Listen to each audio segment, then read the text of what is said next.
Hi, everyone, and welcome back to another episode of Mining Indaba's digital diary, Voices of Disruption. Today, I'm talking to Chris Griffith, CEO of Vedanta Resources Base Metals Division and President of its international businesses. In line with Chris's focus areas, we are going to explore the topic of logistics and also talk about Zambia, a current mining region drawing investment interest in a significant way. Chris, thank you so much for joining me. Thanks, Laura. Super. So, Chris, I understand that Vedanta is considering an expansion at Gamsberg, which brings me to the challenge of logistics in the Northern Cape particularly, but in South Africa and Africa in general. What is your approach to dealing with this rather significant challenge? Yeah, thanks for the question, Laura. There's a few comments I'd like to make. The first is that I think this is a hugely positive growth story in South Africa. So to have mining companies that are growing and investing in South Africa is a great story. And the fact that, so it's great for South Africa, but it's also great for Vedanta. The Gamsberg expansion is well underway. So probably about this time in 2025, we are going to be producing from our Gamsberg expansion already. But to answer your question around logistics, I just want to put our current production in context and then explain what that means for future logistics. So we produce from Gamsberg, from both the Black Mountain and the Gamsberg mine, we produce about 650,000 tons per annum of concentrate, so of zinc, lead, and copper concentrate. But to put that in context, so that 650,000 sounds like something, that's 50 trucks a day that are driving 650 kilometers from the mine to the port of Saldanha. Yeah. Now, when we have finished the expansion of Gamsberg, it's roughly double. So we'll be doing about 100 trucks a day that'll be traveling that same distance on the road, transporting this concentrate. And at the same time, though, we are looking at putting in place a magnetite iron ore plant that takes out the magnetite out of the tails that we're putting on the tailings dam. So that's a great ESG solution, means we're just putting less tailings onto the surface. But we are producing a saleable concentrate, and that means that we can sell that. So that creates another 60 to 70 trucks a day. So by the time that we have finished the expansion in 2 years' time, we're going to be sending on the 650 kilometer journey, we are going to have just under 200 trucks driving on the road every single day. So great story for South Africa, great story for the mining industry, great story for Vedanta, but increasing very substantially the amount of traffic and big trucks that we're putting on the road. So you say to yourself, well, isn't there a better solution? And of course, if you know anything about the Northern Cape, you know that the Sishen-Saldanha iron ore line, that's an 850 kilometer line, but it comes fairly close to the Gamsberg mine, about 150 kilometers away.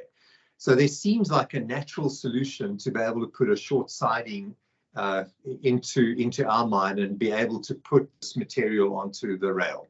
So that is certainly something that we'll be looking at in future.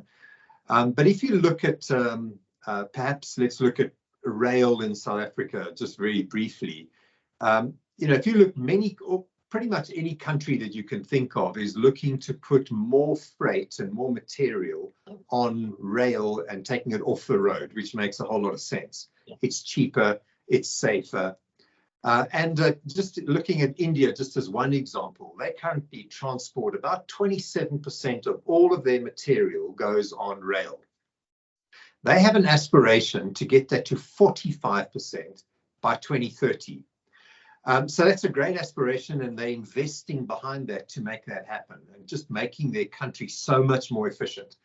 South Africa, on the other hand, has seen a decline over the last 5 years of 25%. So material that used to be on the rail, never mind growing the rail, the material that used to be on the rail, freight, has now declined by 25% over the last period. So overall, a great story about the growth of Gamsberg. If you think about, however, the logistics, we'll make it happen, and it will happen, and the material will go to Saldanha.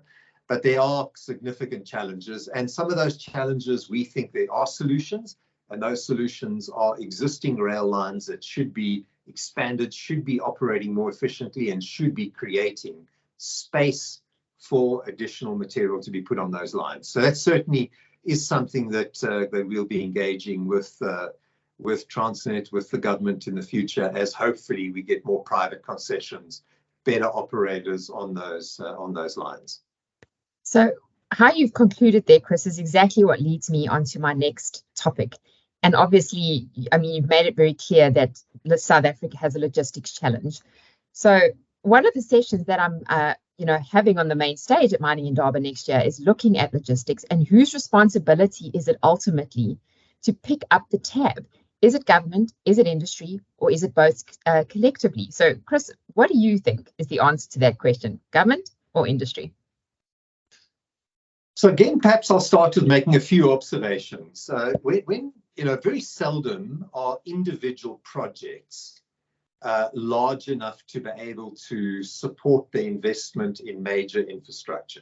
So generally that they don't have sufficiently large reserves. I mean, you can count on your hand worldwide some of the very, very big projects, like some of the very big iron ore projects in Australia, for example, have been big enough to invest in logistics behind them.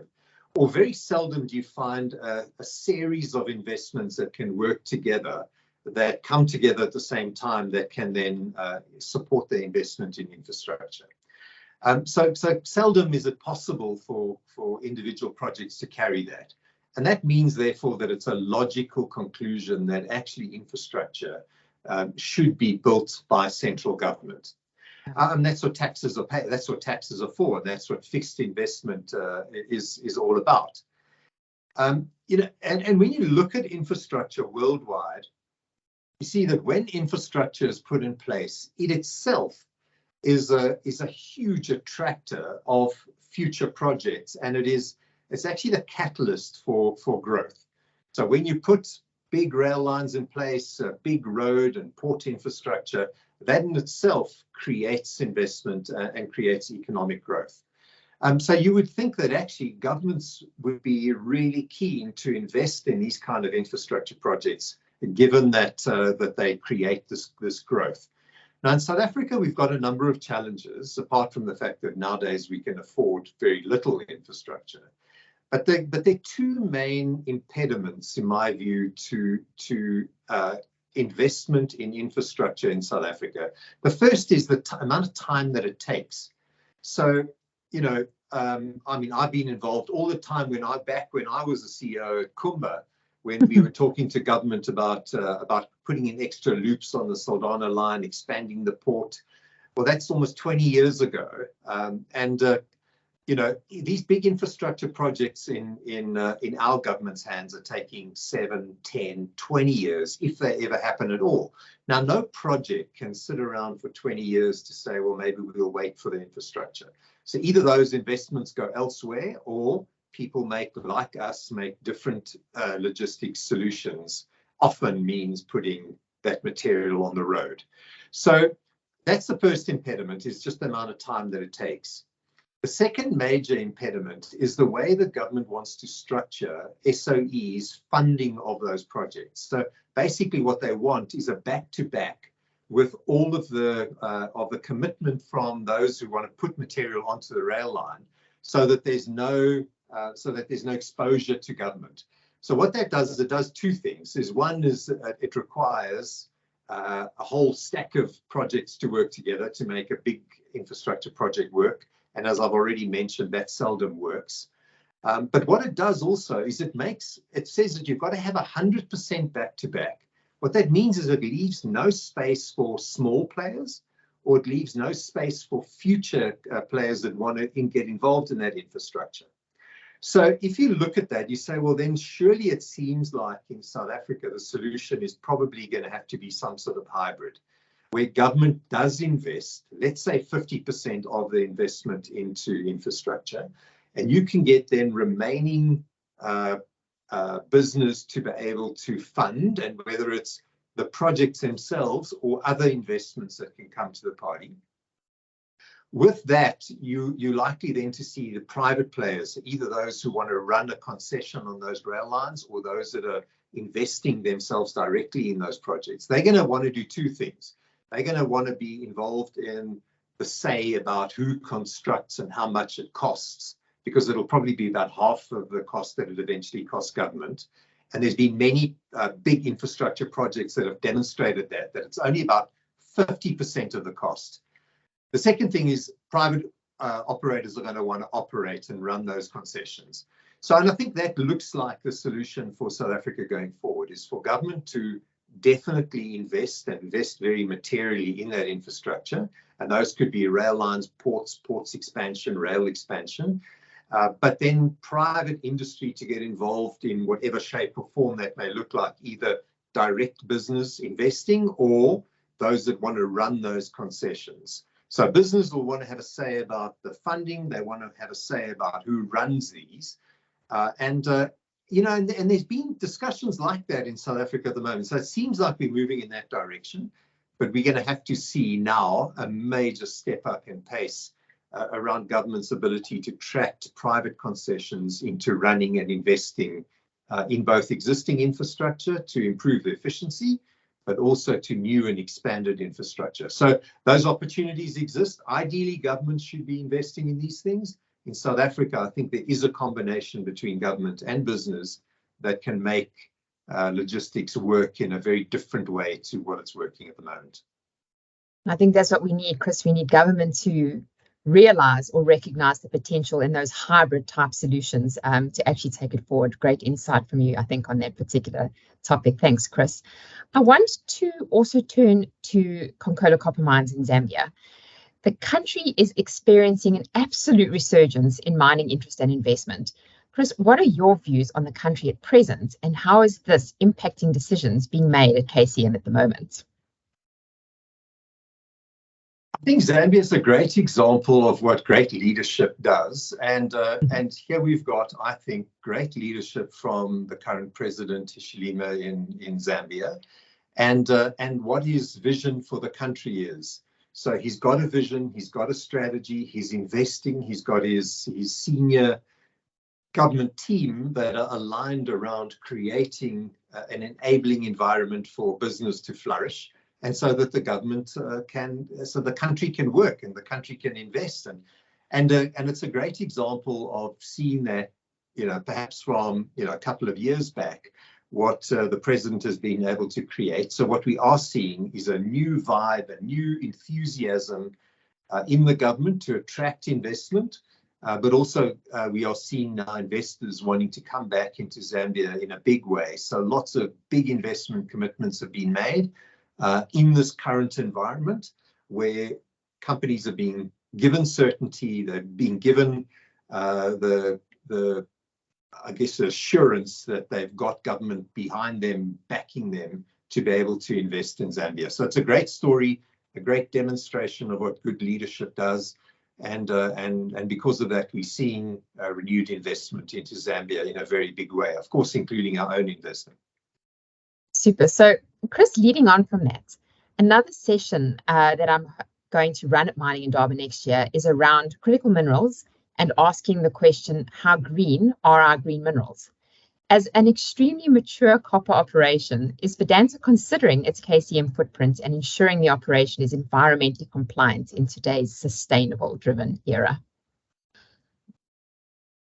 I think firstly, I'd like to say that being part of the mining industry worldwide and seeing the commitments that are made from mining companies, not just the commitments in words, but also the investments that you already see on the ground, I think it's a great industry to be involved with.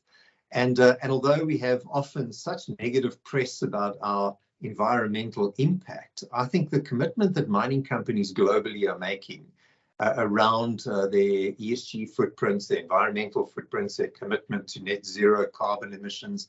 I just personally feel, highly energized and enthused to be part of a mining industry that's making these commitments. Secondly, being part of Vedanta is also a great story because Vedanta as a whole company has made massive investments already, but huge commitments, over $5 billion that they have committed as part of their ESG journey and their journey to net zero. So, here's a company, again, to be involved, like the many companies I've been involved with before, that their hearts are truly in the right space. And I think Vedanta has been like that as well. So, and Vedanta's own journey over the last few years in the Dow Jones Sustainability Index, they've gone from 14th to 6th this year to number 1. So that's a pretty cool story and a pretty cool story to be involved with. And then to your own question, okay, so what about us in Zambia? And yes, it is a mature operation.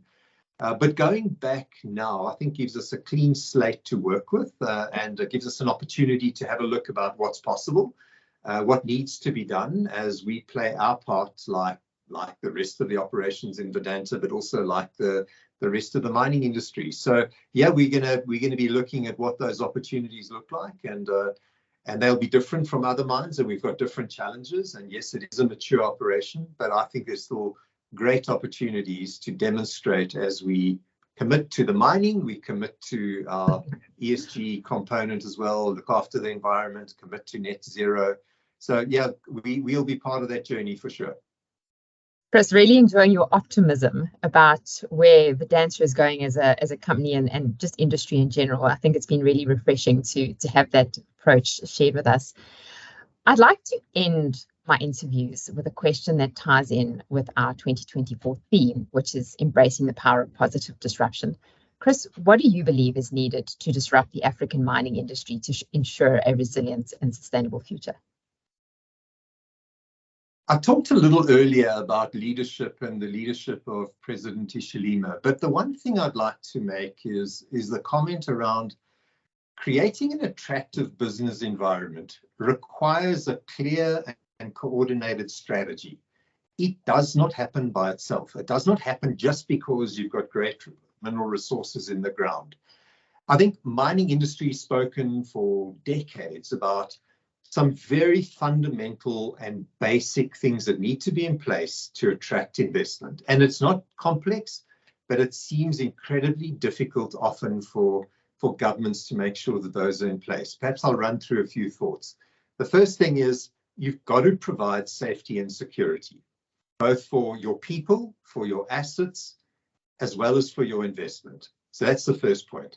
The second point is investment wants stability and predictability. So you want to know what's going to happen with regulations. You want to know what's going to happen with taxes. And then you can make a choice about whether you want to invest or not. And if those stay in place for a substantial amount of time to enable you to recover your investment, then people will choose to invest. That's the second point. The third point is you must, as a company, be able to make acceptable returns. So we want to pay fair royalties and fair taxes, but if companies are unable to make returns on other people's pension funds, frankly, that are getting invested in your business, and there are cycles, up and down cycles of commodities, so there must be times where you make good money to counter the times where margins will be thin. And when countries understand that and they allow companies on the back of fair taxes, fair royalties, those are the countries that grow.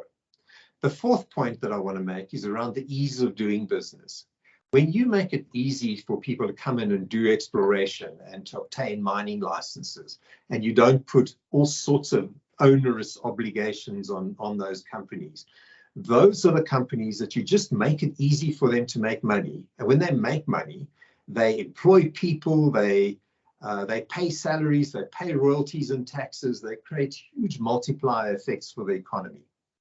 The fifth point I want to make is something we talked about earlier, and that's infrastructure. Those that invest in infrastructure or get world-class operators to operate the infrastructure, those are the countries that create opportunities for investment. So investors have got choices, and often governments fail to remember that. They, and maybe this is a bit presumptuous, but my advice to governments is treat business like honored guests, not like the enemy. They employ people, they pay taxes, they pay royalties, they pay salaries, and they create multiplier effects in the economy that create economic growth. That's what creates a resilient and a sustainable future for the mining industries in the African countries that are focused on mining and mineral resources. And Chris, that is the thought that I hope everyone takes away from this interview primarily. What a strong way to end, and really appreciate your transparency and your honesty around opportunities, but also where we need to go as an industry to really benefit collectively. Chris, thank you for your time and your insights. Really appreciate it. Great, Laura. Thanks. It was a great pleasure.